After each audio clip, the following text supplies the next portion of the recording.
যে বর্তমান সরকারকে একটা ভূতে ধরেছে। এটা হলো শেখ হাসিনার ভূত। বর্তমান বাংলাদেশের সংকটের মূল উৎস কোথায় এবং সেই সংকটের সমাধানের পথ কি, এই বিষয়ে অত্যন্ত গুরুত্বপূর্ণ আলোচনা শুনেছেন। সেমিনারে প্রবন্ধের মূল আলোচক ছিলেন বিশিষ্ট আইনজীবী অ্যাডভোকেট শিশির মনির। অত্যন্ত স্পষ্টভাবে সমস্যার গোড়া চিহ্নিত করেছেন। আমি সংক্ষেপে 2-3টি কথা বলি। আমি বলি কি যে বর্তমান সরকারকে একটা ভূতে ধরেছে। এটা হলো শেখ হাসিনার ভূত।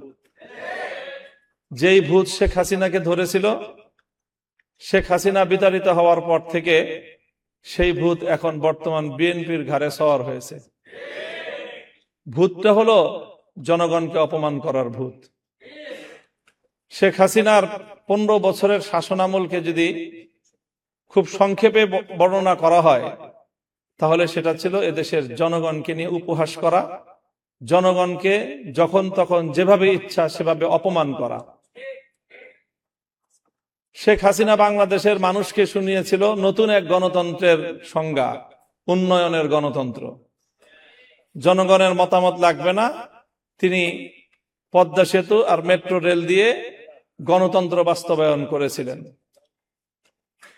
এভাবে সর্বশেষ শেখ হাসিনার পতনের কফিনে সর্বশেষ যে পেরেকটা ঠুকেছিল, সেটাও ছিল জনগণকে অপমান করার এক ভয়াবহ বিভৎস দৃষ্টান্ত।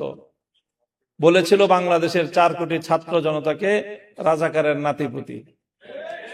ভুলে যাওয়ার কথা নয়, আমার দেশের আত্মমর্যাদা সম্পন্ন 4 কোটি ছাত্র জনতা সেদিন রাতের অন্ধকারে বেরিয়ে এসে বলেছিল, আমি কে তুমি কে।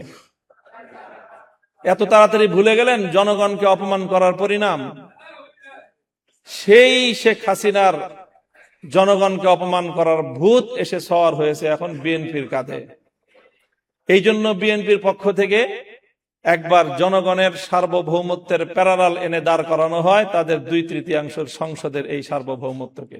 আপনার স্বপ্নগুলো আকাশ ছবি প্রবাসীর হেলিকপ্টারের মাধ্যমে বিয়ে, জন্মদিন অথবা যে কোনো বিশেষ প্রয়োজনে হেলিকপ্টার ভাড়া করতে যোগাযোগ করুন স্ক্রিনে দেয়া নাম্বারে। প্রবাসীর হেলিকপ্টার, নিরাপদ ও সাশ্রয়ী বাহনের বিশ্বস্ত নাম।